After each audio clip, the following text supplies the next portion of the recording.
Hello दोस्तों, आज हम सुनेंगे पाप और पुण्य की कहानी। किसी एक गांव में रमन नाम का एक चोर रहा करता था। वो पास के जंगलों से गुजरने वाले रास्तों पर आने जाने वाले मुसाफिरों को चाकू की नोक पर लूट लिया करता था। कभी कभी खतरा महसूस होने पर वह उन्हें मारने से भी नहीं कतराता था। उसका एक छोटा सा परिवार था जिसमें उसकी पत्नी, एक बेटा, एक बेटी और उसका बूढ़ा बाप रहा करता था। रमन जब चोरी डकैती करता इन सब के लिए कुछ न कुछ तोहफे खरीद कर ले जाता था। उसका पूरा परिवार भी जानता था कि वह जो सारी चीजें और पैसे लाता है वह चोरी और डकैती के होते हैं। एक दिन रमन ने एक बूढ़े आदमी को लूट लिया। वह बूढ़ा आदमी रमन के आगे बहुत गिड़गिड़ाया। उसने रमन से कहा कि यह पैसे वह उसकी बेटी की शादी के लिए दूसरे गांव से उधार लाया है। कृपया करके वह इन्हें ना लूटे, वरना वह अपनी बेटी की शादी नहीं करा पाएगा। लेकिन रमन को इस बात से कोई फर्क नहीं पड़ता था, इसलिए रमन ने उस बूढ़े आदमी को धक्का मार दिया और उसका सारा पैसा छीनकर अपने घर लौट आया। घर पहुंचने पर रमन के पिता ने उससे पूछा कि आज कहां से आ रहे हो। तब रमन ने उत्तर दिया कि आज उसने एक बूढ़े आदमी के पैसे लूटे हैं जो अपनी बेटी की शादी के लिए पैसे उधार लेकर अपने घर जा रहा था।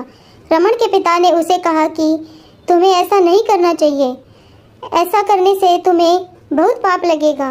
तुम्हें अब चोरी चकारी और डकैती छोड़ देनी चाहिए और कोई मेहनत का काम करके पैसे कमाने चाहिए। तब रमन अपने बाप पर गुस्सा हो गया। उसने कहा, आपके मुंह से यह बातें शोभा नहीं देती, क्योंकि मुझे चोरी चकारी और डकैती सिखाने वाले भी आप ही हैं।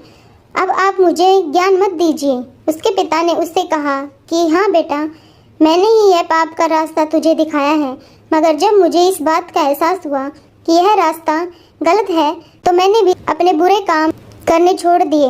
तुम भी जितनी जल्दी हो सके छोड़ दो, नहीं तो आगे जाकर बहुत पछताओगे। लेकिन रमन ने उसकी एक न सुनी और अपना बुरा काम करना जारी रखा। कुछ दिनों बाद रमन फिर से चोरी डकैती करने के लिए जंगल के आने जाने वाले रास्तों पर छिप कर बैठ गया। वहाँ पर एक जोड़ा नया शादी करके आ रहा था। उसने उन्हें पकड़ लिया और चाकू दिखाकर सारा पैसा और जेवरात मांगने लगा। इस जोड़े ने अपने पास रखे सारे पैसे और जेवरात दे दिए, मगर जब दुल्हन ने अपना मंगलसूत्र देने से मना किया तब रमन को उन पर गुस्सा आ गया और उसने दूल्हे को मार दिया और दुल्हन को बोला कि अब यह मंगलसूत्र तुम्हारे किस काम का। अब तो तुम्हारा दूल्हा भी मर गया। लाओ, इस मंगलसूत्र को निकाल कर मुझे दे दो। नई शादी करके आई दुल्हन अपनी आंखों के सामने अपने पति को मरता हुआ देख खुद भी सदमे से मर गई। यह सब घटना जब हो रही थी तब पास के पेड़ के नीचे बैठा साधु ये सब देख रहा था। साधु ने रमन को अपने पास बुलाया और उससे कहा कि तुम्हें इतना मूल्यवान मनुष्य जीवन मिला है और तुम इसे इतना भयंकर पाप करके व्यर्थ कर रहे हो। तुम एक ईमानदारी भरा जीवन क्यों नहीं जीते। तब रमन ने उसे कहा, यह मैं अपने लिए नहीं करता, मैं अपने परिवार के लिए करता हूँ।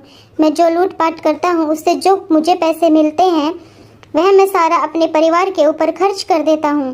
तब साधु ने रमन को कहा कि चाहे तुम अपने परिवार के लिए पाप करते हो, मगर इस पाप का सारा हिसाब तुम्हें चुकाना पड़ेगा।